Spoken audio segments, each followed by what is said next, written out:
एक बड़ा अखाड़ा सजा है। बीच में खड़ा है बिहार और दोनों तरफ से आते हैं दो पहलवान।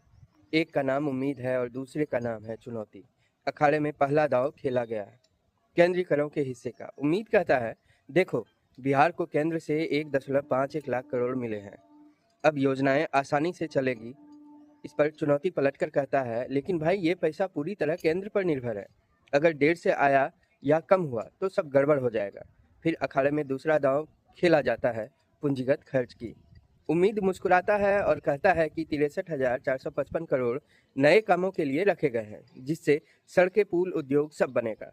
चुनौती हंसकर कहता है, इतना बड़ा बजट है लेकिन नए कामों पर सिर्फ 18% खर्च होगा। बाकी पुरानी तनख्वाह और पेंशन पर चला जाएगा। अब अखाड़े में तीसरा दांव खेला गया रोजगार पर। उम्मीद जोर से ऐलान करता है, युवाओं को नौकरी मिलेगी, रोजगार ही इस बजट की प्राथमिकता है। चुनौती तंज कर कसता है इस पर और बोलता है, बात तो अच्छी है लेकिन ठोस योजना कहाँ है। अगर कारखाने नहीं बने तो नौकरियां सिर्फ मुंगेरी लाल के सपने में ही रहेगी। इस पर अखाड़े में चौथा दांव खेल दिया गया कृषि सुधार के ऊपर। उम्मीद किसानों की तरफ इशारा करते हुए बोलता है कि बीज, सब्सिडी और मदद मिलेगी, किसान राहत महसूस करेगा। चुनौती अपने सर के बाल पकड़कर हिलाता है और गुस्सा करके बोलता है, लेकिन मंडी, कोल्ड स्टोरेज और मार्केटिंग चैनल पर खर्च कम है। फसल उगाकर भी अगर बेचने का रास्ता ना मिले तो फायदा क्या है? इसमें फायदा क्या होगा किसानों का? अखाड़े को कुछ समझ नहीं आया और पांचवें दाव खेल दिया, औद्योगिक विकास होगा। उम्मीद गर्व से कहता है, अब बोल, उद्योग और व्यापार के लिए बड़ा फंड है।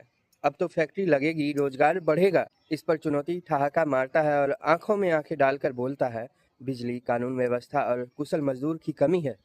अगर ये दिक्कतें दूर ना हुई तो निवेशक डरकर भाग जाएगा। अखाड़े ने परेशान होकर नतीजा सुना दिया। दोनों पहलवान अपनी अपनी बात रखते हैं। उम्मीद दिखाता है कि पैसे आया है, योजनाएं बनी है और बिहार आगे बढ़ सकता है।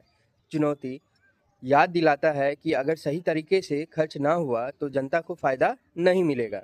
बिहार एक कोने में मायूस खड़ा होकर सोच रहा है, अगर सरकार ने सही दांव खेला तो जीत मेरी होगी, लेकिन अगर फिर राजनीति हुई तो ये कुश्ती जनता के सपनों को रौंद देगी।